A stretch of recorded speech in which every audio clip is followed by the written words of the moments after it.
After my sister-in-law refused to reimburse me for all the money and time I had spent on her wedding invitations, I was pretty upset. And at this point, I realized there was no way she was going to pay me for the menus and table cards if I made them. So I threw away all the invitations I had made. It hurt to see my work go down the drain, but I did use the designs I created for them as examples for my Etsy site. Unfortunately for her, it was too late to hire someone to make new invitations, so my sister-in-law basically had to send emails instead of invitations. However, she did manage to get the menus printed for pretty cheap though. After this, my sister-in-law wouldn't speak to me, and she still doesn't. My mom is the only one who's on my side, but my brother is pretty neutral about it all, and he just wants me to apologize and keep the peace. And the reason I didn't give the wedding invitations to her as a gift for the wedding instead is because it was way out of my price range. The stationery and supplies would have costed hundreds of dollars on my end if I had gone through with making all the things without reimbursement. So was it wrong of me to throw out the invitations when she said that she wouldn't reimburse me? Super toxic boyfriend story time. My boyfriend and I were together for 2 years. When it was good, it was extremely good, but when it was bad, it was extremely bad. There were many times in the relationship when we would break up and get back together. After our 2-year anniversary, I noticed he became extremely distant. One night when we were laying in bed together and watching TV, I saw a Snapchat pop up on his phone that looked suspicious. I asked him who it is and he said it was just a friend. I asked him to open it and he said no, then moved the phone behind my head to check it. I grabbed his phone and checked his Snapchat. In the conversation, there was a bunch of nudes from him and the girl back and forth. Somehow he manipulated and gaslighted me to think that it was from before we dated and that I was being crazy for no reason. Unfortunately, I believed him. A few months later, he pressured me to let him move in with me even though I wasn't ready. He cried and sobbed until I said yes. It was the biggest mistake because after that, he became even more toxic. He would follow random cars, swearing that he saw me inside them with other people. He would also go through my phone and text my friends telling them that I couldn't hang out or do things with them because he felt threatened that I was going to eventually date them. I pretty much put up with all of this until one day he came home and started flipping out on me for taking a freaking nap. One day I was taking a nap in my bedroom, so I locked the door. My boyfriend wasn't home, but my roommates were and I was really tired, so I didn't want to be bothered. A couple hours later, my boyfriend gets home and starts banging on the door and announcing his arrival. You know those naps that you take and then you wake up and you have no idea what's going on for like 5 minutes? That was me. I told him to give me a second to come and open the door, but he started flipping out. For some reason, he thought that I was in there with someone else. When I opened the door, he busted in, slammed the door, and started screaming at me. He was going absolutely ballistic and calling me names. I tried to calm him down, but he grabbed me by my wrist and threw me on the bed. He held me down and kept screaming at me. That's when I broke up with him and told him to get out of the room. Later that day, he begged for us to talk. He laid on me and cried for 30 minutes. He just sobbed and asked me to take him back over and over again. I started having an anxiety attack and told him to get off with me, but he just kept crying and wouldn't let me go. After what felt like a lifetime, he let me go and I broke up with him for good. But for a while, he was relentless in trying to get me back. He would follow me home from work, cry and sob to take him back, and called his mom to tell me to take him back too. None of it worked and I'm happier than I've ever been now.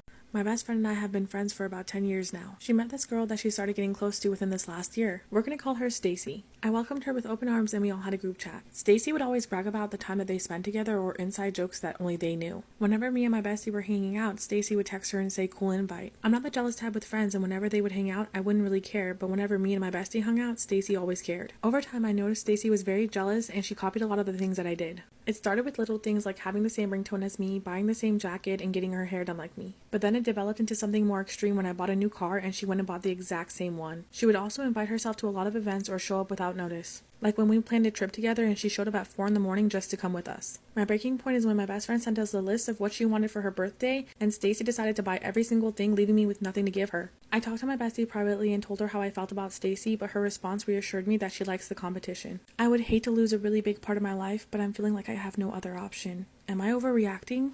This is why you should be extremely careful when someone offers to buy you a drink. I went to a punk show in LA with my brother and his best friend. The band I wanted to see wasn't playing yet, so I hit the bar to go grab a drink. That's when this really cute guy approached me and started talking to me. We got to talking and we were vibing for a while. After about 30 minutes, he asked if I wanted to get a beer and I said sure. I watched him buy it and open it right in front of me. He said he was getting hot and asked if I wanted to go outside and get some air with him. I politely said no because I didn't know if they would let us back in, but he kept insisting. At this point, I had drank half my beer and I was ready to go meet back up with my brother. I let him know and I got up, but that's when I started feeling really weird. As I was looking for my brother, I started to get really dizzy. That's when I felt someone's hand on my shoulder. I clumsily whipped around to check and it was the guy from the bar. That's when he said, "I told you we need to get some air. Let's go to my car." At this point, my body felt so weak, I could barely stand. It was hard to think, let alone reply. That's when he put his arm under my shoulder and was carrying me towards the exit. As we were getting closer to the exit, a deep panic started to set in my stomach. I couldn't talk or walk, but I could still see and hear everything around me. Right before we reached the exit, something amazing happened. Part 2 of why you should be extremely careful when someone offers to buy you a drink. At this moment, I felt like the unluckiest, but also the luckiest person in the world. A group of girls noticed that I was barely able to walk and this guy was practically dragging me out towards the exit. One of them walked over and asked what was going on. The others followed. That's when he said that we were friends and that I drank too much and he was giving me a ride home. The girls looked over to me and asked me if he was my friend. At this point, I couldn't even respond. I couldn't even form words to tell them no. Again, he insisted that everything was fine and he's trying to take me home, but the girls were not having it. They said that since I wasn't responding, they wouldn't let him take me. That's when he tried to push past them, but they stopped him and told him if he does it again, they're going to have to fight him. Luckily, my brother and his best friend had been looking for me and they saw what was going on.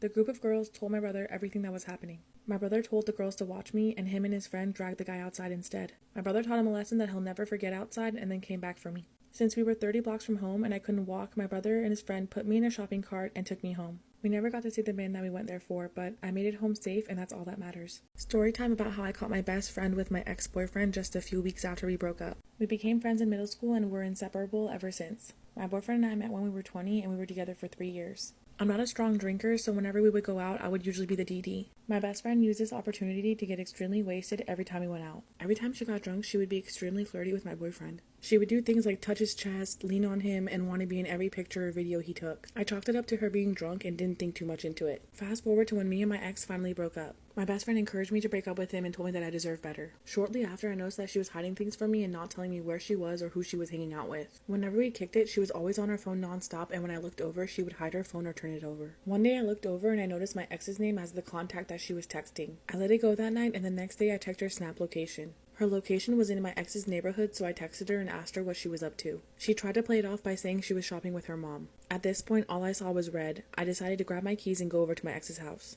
I noticed a high demand for a tutorial on this look, so let's slow it down. Using the Ruby Huda palette, I made 2 dark circles on each corner of my eye. Now I'm going around those circles with a warm pink shade. It doesn't have to be clean, it looks really messy and that's fine. Now I'm taking a fluffy brush and I'm just blending the heck out of those edges. Just keep blending until it looks something like this. See the difference? Now take a little bit of concealer in the middle and spread it out with your brush. I use this pretty shimmery blue from the Blue You Away palette by Morphe, and we're blending the edges again. I wanted it to pop more, so I used this purple shimmer by Inglot. Now I'm just using regular tape on the side of my eye and carving out my wing with a Q-tip and makeup remover. I'm using the pastel purple hydroliner by MBA Cosmetics and drawing out my wing. The tape will be love to see it. I'm adding the red and pink on the bottom lash line and also adding mascara. I'm using the mauve LA Girl lip liner and the NYX Butter Gloss on my lips. And I did the rest of my makeup, and this is the final look. I hope you guys really like it. I personally really like it. It's one of my favorites. Thanks for watching. Bye!